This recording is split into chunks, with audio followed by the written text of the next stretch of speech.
Sea borders are notoriously dangerous places, none more so than those on the South China Seas, the most contested waters on Earth. An Indonesian anti-poaching squad invited me to join them along the most crime-ridden outer edge of their national waters. This supposedly routine police mission soon tested any notion I had about protecting national borders at sea.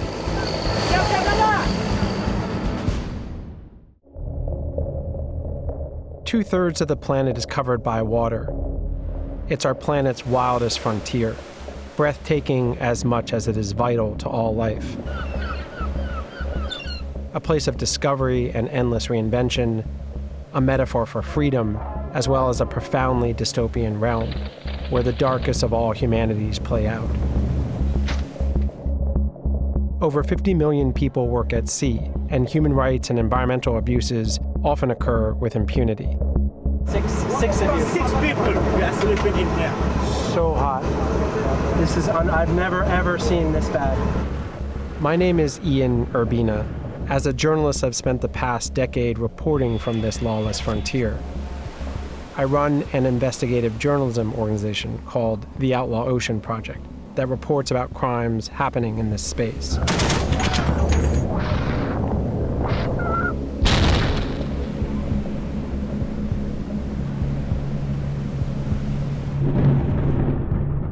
This is the Outlaw Ocean.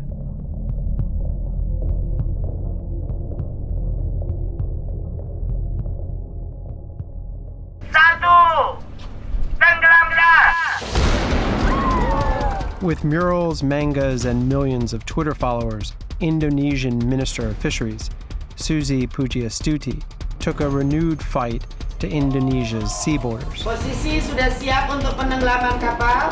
4. Under her watch, illegal vessels were blown up. Hundreds of crews taken prisoner. Millions in fishing revenue restored for Indonesia. The Outlaw Ocean had a new sheriff in town.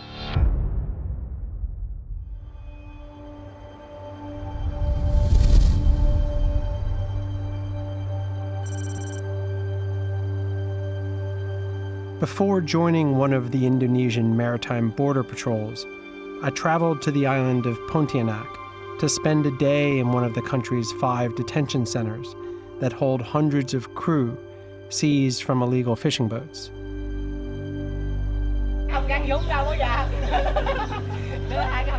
Most of these men are undocumented deckhands. They had no say over where their ships fished. There are twice as many prisoners held here than the facility can accommodate. No one has seen a lawyer or been charged. They're all in limbo. Virtually all of the detainees are Vietnamese. Some are as young as 14. Their licenses lapsed, their boats rotting in a junkyard, their incomes lost. These husbands, fathers, and sons have no idea when they will be free. They represent a dark, unintended consequence of an otherwise commendable effort by Indonesia to better police its waters. It was an important stop for what we were about to witness on the Outlaw Ocean. Captain Sampson is a veteran anti-poaching officer and a legend among his men. A former outlaw turned guardian of the game, he has tracked down and seized hundreds of foreign vessels. Over breakfast, he tells me why Indonesia needs to protect its waters and fish supply. This system so sure that they at least have GPS and they actually know where they are. Where's that position now? Minister Pudjiastuti has given these patrols a new mandate to tackle illegal fishing. We were at sea for 6 hours when we spotted our first mark, a Vietnamese fishing boat, 60 miles inside Indonesian waters.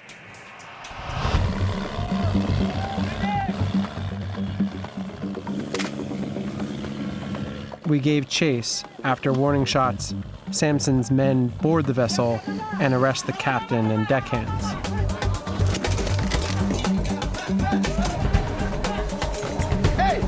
Over the course of the next 5 hours, Samson's ship captured 4 more Vietnamese boats, bringing on board 55 Vietnamese detainees. Each time, Samson left an officer aboard the captured boats, and our convoy began to head back to shore. We had been patrolling for days in Indonesian waters. It had been a very successful mission with lots of arrests, and the officers were proud of their accomplishment. But then, everything suddenly went haywire. Mas Gun ada di kapal kamu kah? Mas Gun, orangnya Mas Gun. A frantic call came into the bridge from one of Samson's officers, who was helming the last of the arrested Vietnamese boats in the convoy. The officer's name was Mas Gun. He was under attack.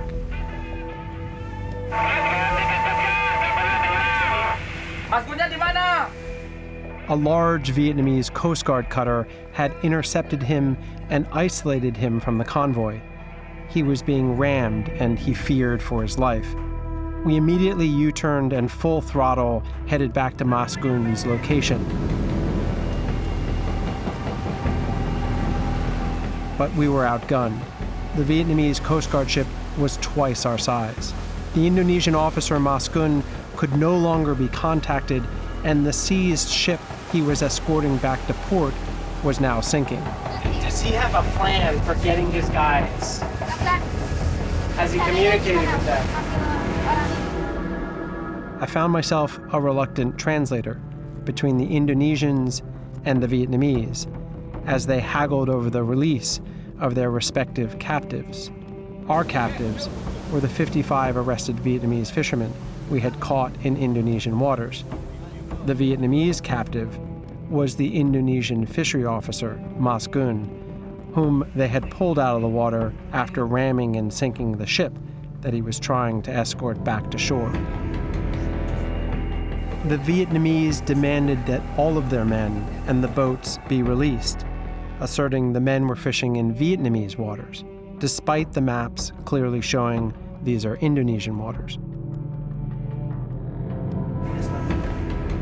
Samson was willing to give the men and boats back in exchange for Mas Gun.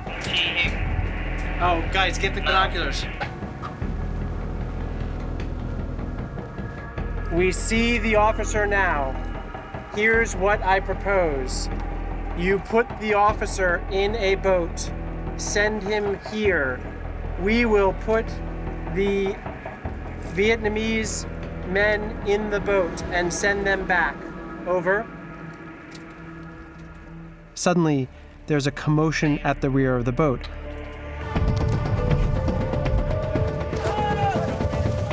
All 55 detained Vietnamese fishermen began jumping into the ocean and swimming to the Vietnamese Coast Guard ship, hoping to be rescued. It was pure chaos. Some of them could not swim and had no way to climb aboard the Coast Guard ship. In desperation, they clung to the sinking hull of the fishing boat.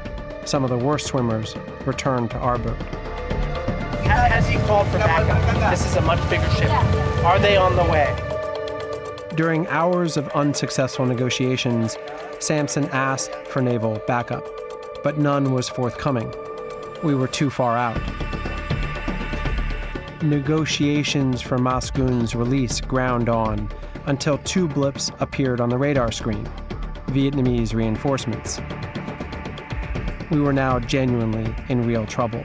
Samson did not want to abandon his officer, who was being held on the Vietnamese Coast Guard ship in front of us. But with reinforcements rapidly heading our way to arrest all of us, Samson reluctantly did as he was told by Jakarta, and we fled the scene to avoid our own capture.